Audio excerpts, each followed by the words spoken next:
Hello students, आज फिर एक नई श्रृंखला के साथ जिसमें हमारे कुछ मल्टीपर्पज़ क्वेश्चंस हैं।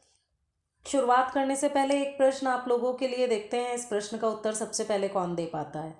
तो पहला प्रश्न यही है कि वर्तमान समय में जो हमारी इंटरनेशनल ऑर्गेनाइजेशन है उसके सेक्रेटरी जनरल कौन है। ठीक है, who is the present secretary general of UNO. तो चलिए आगे बढ़ते हैं, शुरुआत करते हैं पहले प्रश्न के साथ। Which of the regional organization has the most developed institution? इसमें हमारे ऑप्शन है EU, नेफ्टा, सार्क, नैरोडी। तो यहाँ हमारा सही उत्तर हो जाएगा option A, EU, European union. Second question is which of the following is the not a member of G8? इनमें से कौन सा G8 का सदस्य नहीं है? तो इसमें सही उत्तर होगा हमारा option B, China. Question next देखते हैं, the total number of members represented in general assembly is. यहाँ प्रश्न को ध्यान से देखेंगे क्योंकि ये प्रश्न घुमा के पूछा जाता है। जनरल असेंबली जिसको हम आम सभा के नाम से जानते हैं, तो उसमें टोटल मेंबर जो रिप्रेजेंट करते हैं, तो यहाँ आंसर हो जाएगा 193 मेंबर्स, करेक्ट ऑप्शन होगा। अगले प्रश्न पर आते हैं, the world trade organization form on 1 January. World trade organization कब बना था? 1 जनवरी। कौन सा ईयर है? इसमें सही जवाब होगा हमारा 1995। Next question is check which is not an agency of UNO. UNO में हमारे टोटल प्रिंसिपल ऑर्गन हैं और कुछ एजेंसीज हैं, जिसमें 6 प्रिंसिपल ऑर्गन्स अभी जो वीडियो कमेंट बॉक्स में डाली गई है आप देखेंगे इंटरनेशनल ऑर्गेनाइजेशन, तो उसे प्लेलिस्ट में जाकर देख सकते हैं, जिसमें मैंने आपको बताया है कि टोटल हमारी 6 प्रिंसिपल ऑर्गन्स हैं, बाकी सब एजेंसीज हैं। तो 6 में से एक जो 2005 के बाद से नहीं है, तो टोटल प्रेजेंट में टोटल प्रिंसिपल ऑर्गन्स 5 हैं। ठीक है, ट्रस्टीशिप काउंसिल हट चुका है। तो प्रश्न देखते हैं, check which is not an agency of UN. UN की एजेंसी कौन सी नहीं है? तो यहाँ पर हमारा जो करेक्ट ऑप्शन होगा international committee of red cross, option A. Next question, under the universal declaration of human rights the basic principle of fundamental of human dignity are. Option correct option is option number C, answer 30। Next question, the United nation was founded on. United nation कब found हुआ था? आप लोग सभी जानते हैं, जैसे ही world war and हुआ था, तो ईयर तो हम यहाँ से बहुत इजीली निकाल सकते हैं, इसीलिए विद डेट यहाँ दे दिया गया। 95 हमें पता है सेकेंड वर्ल्ड वॉर एंड हुआ था, लेकिन कौन से डेट में ये हुआ था? तो correct option is 24 October 1945। Next question is how many countries are members of UN. अभी हमने देखा था रिप्रेजेंटेड ऑफ जनरल असेंबली, जिसमें मैंने आंसर बताया था 193। यहाँ क्वेश्चन है how many countries are members of the UN. तो यूएन में 192 members. Next, Pakistan withdraw from CENTO and SEATO after the East Pakistan crisis, U2 crisis, 1965 Indo Pak war या 1971 वॉर। तो यहाँ करेक्ट ऑप्शन हमारा होगा East Pakistan crisis. Next option question पढ़ते हैं, expand IAEA। अब IAEA क्या है? International atomic energy accord. Next आते हैं, the leader of 25 Asian African countries meet in 1955 in. Correct option is Bandung conference. अगले प्रश्न पर आते हैं, an Indian who become president of International Court of Justice. यहाँ इंटरनेशनल ऑर्गेनाइजेशन में भारत का रोल ना हो ऐसी संभावना ही नहीं बनती है, तो यहाँ पर भी इंटरनेशनल कोर्ट ऑफ जस्टिस जो है उसको उसके प्रेसिडेंट रहे हैं कौन? Doctor Nagendra Singh.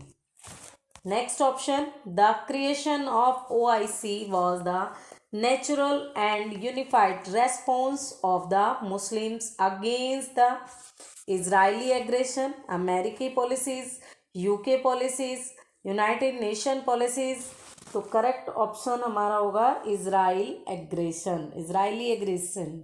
Next, the two aspects of human rights are natural and legal aspects is correct option.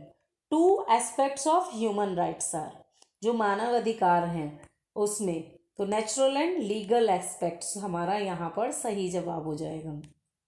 अगले प्रश्न पर आते हैं। Who block the second term for Boutros Ghali and secretary general. ये बुत्रेस गाली कहाँ के सेक्रेटरी जनरल थे second term में, तो correct option is USA. Next, the decision of UN security council are made by an affirmative vote of any. अब यहाँ पर ध्यान देंगे कि जो परमानेंट मेंबर 5 बताए हैं, 10 हमारे नॉन परमानेंट मेंबर हैं, बट क्वेश्चन दिया गया है the decision of UN security council are made by an affirmative vote of any 9 members is correct answer. Next आते हैं the member of non permanent members of UN security council. जो non permanent अस्थायी सदस्य होते हैं security council के, वो कितने होते हैं, तो यहाँ पर सही उत्तर होगा 10। Which of the following organisations is made of children. बच्चों के लिए एक ऐसी एजेंसी ऑर्गेनाइजेशन है ना, कौन सी है वो, तो इसमें से सही आंसर हमारा क्या होगा, UNICEF, UNICEF, option B is correct answer. Next आते हैं the office of the UN general assembly. General assembly का ऑफिस कहाँ पर है, तो correct option is New York. Next, identify from the following options that is one of the official language of UN. Hindi, Japanese, Arabic, Chinese, तो इसमें से सही प्रश्न का उत्तर क्या होगा, हमारा सही आंसर होगा अरेबिक। नेक्स्ट आते हैं who is the single largest contributor of the UN. अब बजट में अगर हम बात करते हैं, इकोनॉमी हम बात करते हैं, सुपर पावर की अगर बात करते हैं, तो कौन सी कंट्री का नाम आता है, आप सभी बहुत अच्छे से जानते हो। तो यहाँ पर भी ये पूछा है सबसे बड़ा कंट्रीब्यूटर कौन है जो यूएन में कंट्रीब्यूशन करता है, तो correct answer is yes, America. Next आते हैं the UN agency concern with the safety and peaceful use of nuclear technology. अब पीसफुल न्यूक्लियर टेक्नोलॉजी के लिए क्या था, the UN committee of डिसआर्मामेंट, international atomic energy agency, UN international safeguard committee, या none of the above. तो इसमें हमारा होगा international atomic energy agency is correct answer. अगले प्रश्न पर चलते हैं। Which of the following has veto power in security council. अब वीटो पावर जो हमने बात की थी, जो हमारे 5 परमानेंट मेंबर्स हैं उनके लिए वीटो पावर दी गई है। अब वो 5 परमानेंट मेंबर्स को याद करने की ट्रिक मैं वीडियो के लास्ट में बताऊंगी, जिसको लास्ट तक वीडियो को देखें। तो यहाँ पर इनमें से कौन सा नहीं है ये पूछा गया है। Which of the following has veto power in security council, किसको वीटो पावर मिली है, तो यहाँ पर सही आंसर हमारा होगा अमेरिका। अगले प्रश्न पर आते हैं। The United nation was not created to take humanity to the heaven but to save it from the hell. Who made this statement. ये स्टेटमेंट किसने कहा था कि यूनाइटेड नेशन क्या है कि धरती पर स्वर्ग तो नहीं बना सकती लेकिन नर्क जैसी स्थिति से बचा सकती है। तो ये स्टेटमेंट किसने दिया था, डैग हैमर्स ने। तो अब चलिए मैं बताती हूँ आपको एक ट्रिक जिससे आप याद कर सकते हैं।